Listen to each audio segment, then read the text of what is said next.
I'm Chen from GlobalX Canada. Today, we're taking a look at how asset allocation ETFs can be used across market conditions for 2026 and beyond. GlobalX asset allocation ETFs take the simplicity of ETF investing a step further. Instead of combining multiple ETFs and remembering to rebalance, asset allocation ETFs package a diversified mix of investments into a single, professionally managed solution. Now is a great time of year for many Canadians to take a look at their investment setup. But the good news is, even if you've missed the deadline, the best time to start using asset allocation ETFs to build a portfolio is today. No one gets to pick the market's path in advance, but investors can choose a portfolio structure that makes sense across plausible scenarios.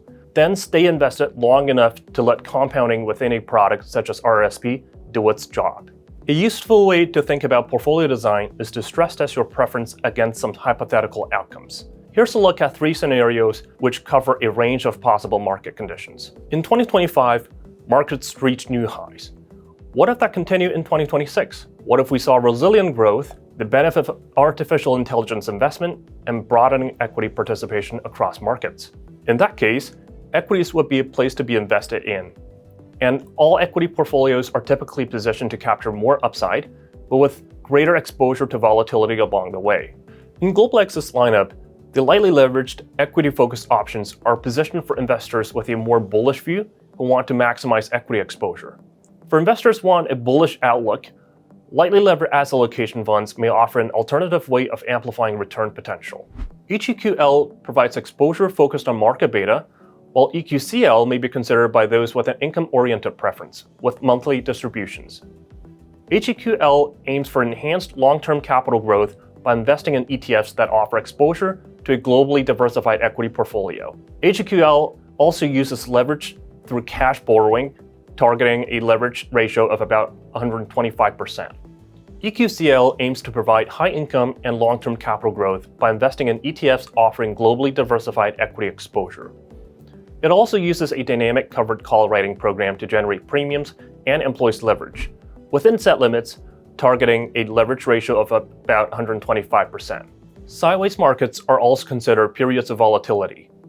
We saw volatility in 2025, as trade disputes continue and geopolitical issues linger. Could we continue to see volatility in 2026? Sideways markets can be frustrating. Not enough momentum to feel rewarded, but enough volatility to tempt investors into bad timing. A covered call approach can seek to earn option premium income no matter what happens to markets. Typically, this comes at the cost of giving up some upside participation. In this framework, GRCC is positioned as a way to stay allocated to a growth-oriented portfolio while seeking to reduce volatility and potentially enhance total return during range-bound market environments. GRCC aims to deliver high income and moderate long-term growth by investing in ETFs with globally diversified equity and fixed income exposure. It also uses a dynamic option writing program to help reduce downside risk and generate premiums. GRCC can reduce volatility by adding a small fixed income allocation and also earning option premium income at the expense of forfeiting some upside room. This may also optimize total return for sideways markets while staying allocated to a growth portfolio. Finally, a look at a more bearish market possibility. While some investors might want to be in cash and safe havens during these periods, data show that the total time invested matters more than market timing. We don't know what dangers lurk around the corners in 2026's market. Taking a conservative approach focused on limited portfolio drawdown by choosing a higher allocation to fixed income may help moderate overall volatility. That typically comes with a corresponding reduction in growth potential. Within this context, HCON is positioned as a more defensive option. HCON seeks to provide a combination of income and moderate long-term capital growth, primarily by investing in ETFs that provide exposure to a globally diversified portfolio of fixed income and equity securities.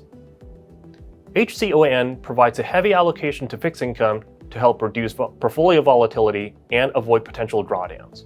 Here's a look at how these asset allocation ETFs performed over 2025. To make things easier to follow, we've split the year into 2 parts. It doesn't capture every possible market scenario, but it does highlight how these indexed ETFs behave during a period marked by volatility and uncertainty. These graphics are for illustrative purpose only. This is a visualization, not a prediction. They're designed to show how a few global asset allocation ETFs moved over a one-year period that included very different market conditions. These scenarios aren't about predicting markets. They're about choosing a structure that matches an investor's comfort with risk, then sticking with it. Missing market rebounds can be costly, and trying to time the market is notoriously difficult. In short, know your timeline and stay invested so your portfolio doesn't miss out on market potential. Want to explore more investing styles? Use our Fund Finder on GlobalX Asset Allocation homepage at globalx.ca. Thanks for watching.